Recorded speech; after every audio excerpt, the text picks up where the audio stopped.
वाराणसी में सुरक्षा व्यवस्था ध्वस्त, दिन दहाड़े घर में घुसकर महिला से चेन की लूट, ट्रेन में भी महिला यात्री का पर्स छीना। जी हां, वाराणसी प्रधानमंत्री नरेंद्र मोदी के संसदीय क्षेत्र वाराणसी में बदमाशों के हौसले बुलंद हैं। एक ही दिन में 2 अलग अलग जगहों पर महिलाओं को निशाना बनाकर लूट की वारदातों का अंजाम दिया गया।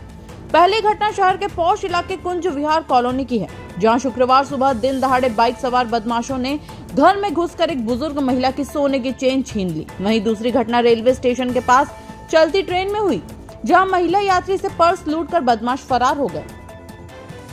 घर में घुसकर बुजुर्ग महिला से लूट की, सीसीटीवी में कैद हुई वारदात। जी हां, कैंट थाना क्षेत्र के कुंज विहार कॉलोनी में रहने वाले अधिवक्ता मनोज सिंह की मां विमला देवी शुक्रवार सुबह अपने मकान के ग्राउंड फ्लोर पर टहल रही थी। तभी गेट पर एक युवक पहुंचा और आवाज लगाई। विमला देवी को लगा कि वह उनके बेटे को बुला रहा है।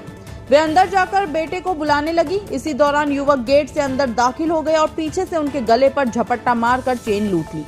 विमला देवी ने तुरंत शोर मचाया, चोर चोर, लेकिन गली में कोई मौजूद नहीं था। बदमाश गेट के बाहर खड़ी बाइक पर सवार अपने साथी के साथ मौके से फरार हो गया। पूरी वारदात घर के बाहर लगे सीसीटीवी कैमरे में कैद हो गई, जिसमें बदमाश का चेहरा भी साफ नजर आ रहा है। सूचना पर पहुंची कैंट थाना पुलिस ने मौके पर पहुंचकर पीड़िता से जानकारी ली और सीसीटीवी फुटेज जब्त कर जांच शुरू कर दी है। हालांकि वारदात को 20 घंटे बीत जाने के बाद भी पुलिस के हाथ कोई ठोस सुराग नहीं लगा है। इससे इलाके में दहशत का माहौल है। स्थानीय लोगों का कहना है कि कैंट सर्किल के थानों में आए दिन हो रही वारदातों पर पुलिस अंकुश लगाने में नाकाम साबित हो रही है। दूसरी वारदात है चलती ट्रेन में महिला यात्री से पर्स लूटा, जीआरपी कर रही जांच। जी हां, इसी दिन वाराणसी कैंट स्टेशन से रवाना हुई स्पेशल ट्रेन में भी लूट की एक और सनसनीखेज वारदात सामने आई।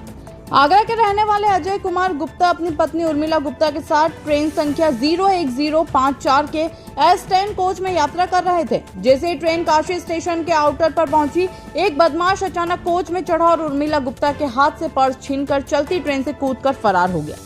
पीड़िता के अनुसार पर्स में 2 मोबाइल फोन, सोने के आभूषण, 7,000 रुपए नगद, क्रेडिट कार्ड और अन्य जरूरी दस्तावेज मौजूद थे। घटना के बाद दंपति ने अपनी यात्रा रद्द कर दी और वाराणसी कैंट जीआरपी थाने में लिखे शिकायत दर्ज कराई।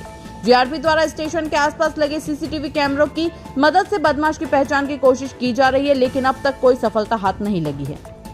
वहीं सवालों के घेरे में पुलिस की कार्य प्रणाली भी आ गई है।